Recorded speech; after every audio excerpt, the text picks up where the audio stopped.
अध्याय 1 का पहला श्लोक कुरुक्षेत्र के युद्ध स्थल में सैन्य निरीक्षण। धर्म क्षेत्र कुरुक्षेत्र संवेद युयुत्सव माम का पांडवाक्षयव किम कुर्वत संजय। हिंदी अनुवाद। धृतराष्ट्र ने कहा, हे संजय, कर्मभूमि कुरुक्षेत्र में युद्ध की इच्छा से एकत्र हुए मेरे तथा पांडु के पुत्रों ने क्या किया। अर्थात धर्म क्षेत्र शब्द सार्थक है क्योंकि कुरुक्षेत्र के युद्ध स्थल में अर्जुन के पक्ष में श्री भगवान स्वयं उपस्थित थे।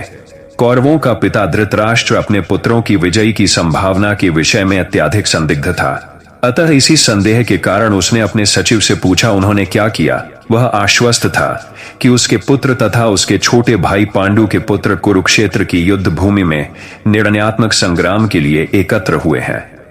फिर भी उसकी जिज्ञासा सार्थक है। वह नहीं चाहता था कि भाइयों में कोई समझौता हुआ था। वह युद्ध भूमि में अपने पुत्रों की नियति के विषय में आश्वस्त होना चाह रहा था, जो कि इस युद्ध को कुरुक्षेत्र में लड़ा जाना था, जिसका उल्लेख वेदों में स्वर्ग के निवासियों के लिए भी तीर्थ स्थल के रूप में हुआ है। अतः धृतराष्ट्र अत्यंत भयभीत था। इस पवित्र स्थल का युद्ध के परिणाम पर न जाने कैसा प्रभाव पड़े उसे भली भांति ज्ञात था। इसका प्रभाव अर्जुन तथा पांडु के अन्य पुत्रों पर अत्यंत अनुकूल पड़ेगा, क्योंकि स्वभाव से वे सभी पुण्यात्मा थे। संजय श्री व्यास का शिष्य थे, अतः उनकी कृपा से संजय जी धृतराष्ट्र के कक्ष में बैठे कुरुक्षेत्र के युद्ध स्थल का दर्शन कर सकते थे। इसलिए धृतराष्ट्र ने उनसे युद्ध स्थल की स्थिति के विषय में पूछा। दूसरा श्लोक। दृष्टा तु पांडवानी कन व्यूढ़न दुर्योधनस्तदा आचार्य मुपसगम्य राजा वचन अब्रवीत। हिंदी अनुवाद। संजय ने कहा, हे राजन, पांडु पुत्रों द्वारा सेना की व्यूहरचना देखकर राजा दुर्योधन अपने गुरु के पास गया और उसने यह शब्द कहे। अर्थात धृतराष्ट्र जन्म से अंधा था, दुर्भाग्यवश वह आध्यात्मिक दृष्टि से भी वंचित था। वह यह भी जानता था कि उसी के समान उसके पुत्र भी धर्म के मामले में अंधे हैं, और उसे विश्वास था कि वह पांडवों के साथ कभी भी समझौता नहीं कर पाएंगे, क्योंकि पांचों पांडव जन्म से ही पवित्र थे। फिर भी उसे तीर्थ स्थान के प्रभाव के विषय में संदेह था। इसीलिए संजय जी युद्ध भूमि की स्थिति के विषय में उसके प्रश्न के मंतव्य को समझ गए। अतः वह निराश राजा को प्रोत्साहित करना चाह रहे थे। उन्होंने उसे विश्राम दिलाया कि उसके पुत्र पवित्र स्थान के प्रभाव में आकर किसी प्रकार का समझौता करने नहीं जा रहे हैं। उन्होंने राजा को बताया कि उसका पुत्र दुर्योधन पांडवों की सेना को देखकर तुरंत अपने सेनापति द्रोणाचार्य को वास्तविक स्थिति से अवगत कराने गया है। यद्यपि दुर्योधन को राजा कहकर संबोधित किया गया है, तो भी स्थिति की गंभीरता के कारण उसे सेनापति के पास जाना पड़ा। अतः दुर्योधन राजनीतिज्ञ बनने के लिए सर्वथा उपयुक्त था, किंतु जब उसने पांडवों की व्यूहरचना देखी तो उसका यह कूटनीतिक व्यवहार उसके भाई को छिपा न पाया। तीसरा श्लोक। पश्यैतां पांडुपुत्राणामाचार्य महती चमोम व्यूढ़ा द्रुपद पुत्रेण तव शिष्येण धीमता।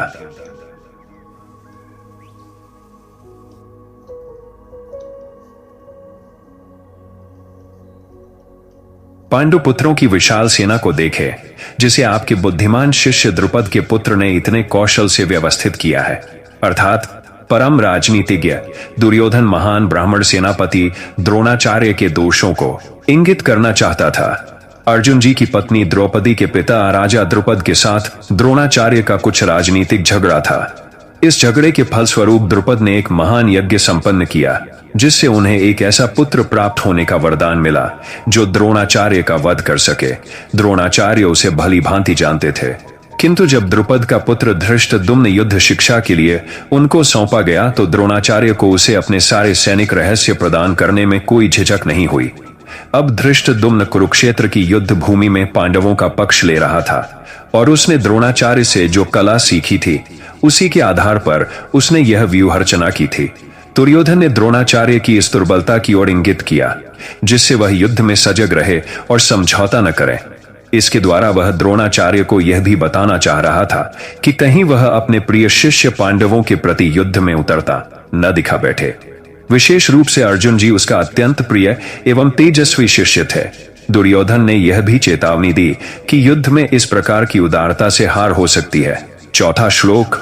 अत्र शूरा महेश्वासा भीमार्जुन समायुधे युयुधानो विराटश्च महारथ। हिंदी अनुवाद। इस सेना में भीम तथा अर्जुन के समान युद्ध करने वाला अनेक वीर धनुर्धर है, यथा महारथी युयुधान, विराट तथा द्रुपद।